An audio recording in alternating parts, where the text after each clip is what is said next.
Good morning, grade 4s. I hope you are well. Today is Monday, which means we are doing English today. So I want you to please get your English Platinum textbook as well as your workbook and your purple file ready for me. Okay. Now I want you to please pay attention to the video because I'm going to be demonstrating a lot. The first thing we are going to be looking at is abbreviations. Now abbreviations are shortened or brief forms of a word or a phrase. Okay, so for example, months, we have January, which we would abbreviate using JAN full stop.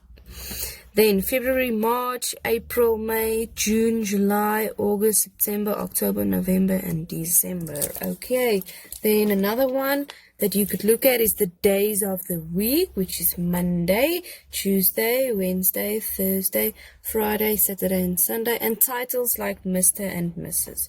Okay, so this is basically shortened forms of the word. It's usually the beginning of the little word, and then there is a period or full stop at the end of the word. Okay, so that is abbreviations.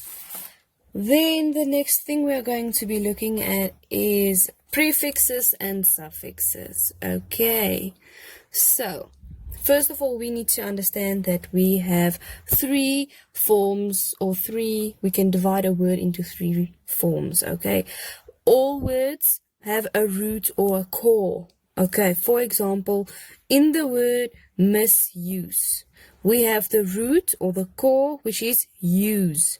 And then when we add a prefix, which is always before the word, we make it misuse, and we change the meaning of the word.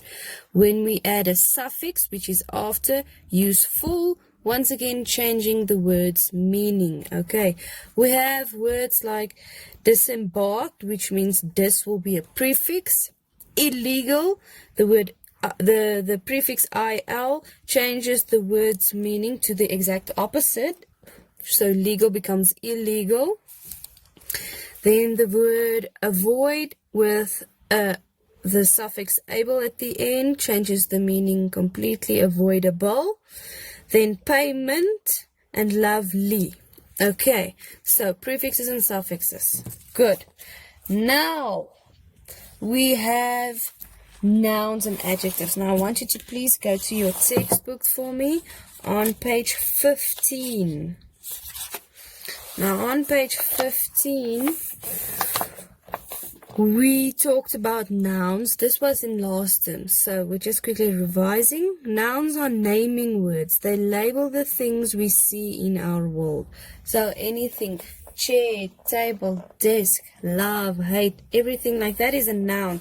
Now you get different types of nouns, like a concrete noun is nouns that label things that we can touch and feel clearly. So a frog, a book, anything like that. And then abstract nouns are things that you can feel but you can't touch, like love and hate. Okay, now I want you to turn to page 57 for me. Okay, because now we're doing adjectives. Now we know what nouns are. They are everything in the world. Now adjectives describe nouns. Okay, so for example, the icy rain stung our cheeks. So rain is a noun, and then the adjective would be icy, so it describes the rain. Okay, icy describes the rain. Okay, now the last thing we are going to look at is degrees of comparison. Now there is 3 degrees of comparison: positive, comparative, superlative. Positive, the word stays the same. Comparative, it gets a ER at the end. Then superlative, it gets a EST at the end. And then the beginning and EST at the end. Okay, but not always. Now let's look at the rules for each word. When a word has a short vowel, for example, A, in flat, you double the last letter and add an ER in comparative, flatter.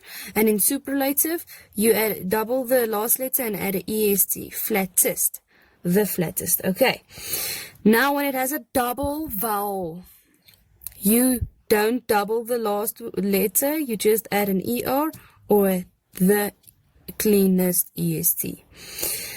Then when a word ends in a Y, you take the Y away and add an IER. So easier and then the easiest EST. Okay. When a word has 2 or more syllables, for example, in comfortable, so it's comfortable. So then we just add a more and a most. So more comfortable in comparative and most comfortable in superlative. Okay. And also when a word ends with a full, so FUL, like painful, we just say more painful in comparative and most painful in superlative. Okay, guys. Good. Now we are going to go to our textbook quickly. Let me show you the work. So first of all, you have to do the abbreviations worksheet that is in your purple file under English. It is clearly labeled. I do not have an example to show you, but it is clearly labeled. If you want to make sure, you can just take a picture and send to me just to make sure. But it will say abbreviation worksheet at the top. Then you also have a prefix and suffix worksheet that is also in your purple file. So just check in your purple file under English for those 2 worksheets. Then we go to page 57, where you have the following activity. Now this is based on adjectives. Okay, now adjective describe a noun. Now you have question 1. Write 7 sentences using these adjectives. So you're going to use each word in a sentence. Wettest, driest, cooler, windy, windier, better, and hottest. Now these are also like degrees of comparison, right? Okay, then number 2, rewrite these sentences using the correct form of adjectives in the brackets. So we have the adjectives in brackets, and now you need to put them in the correct degrees of comparison, like positive, comparative, and superlative. Now remember, positive is only one thing. Comparative is comparing 2 things, where it would be flatter, okay? And superlative is when you compare a lot of things. Then the last activity is on page 63. Now, you did the first language practice last week. Now, this week we're going to go this. Adjective. So, adjective tells us more about the noun. For example, I wore a thick jacket yesterday. So, the word thick is the adjective that explains or describes the jacket that you are wearing. Now, fill in a suitable adjective. Any adjective you want, you can fill into those words and underline the adjective in the following sentences. Okay, guys, so that's all you need to do for English for this week. Remember, you can WhatsApp me at any time that you want if you don't understand something, or you can leave it for us to discuss in Zoom. Okay, so good luck, guys. Bye.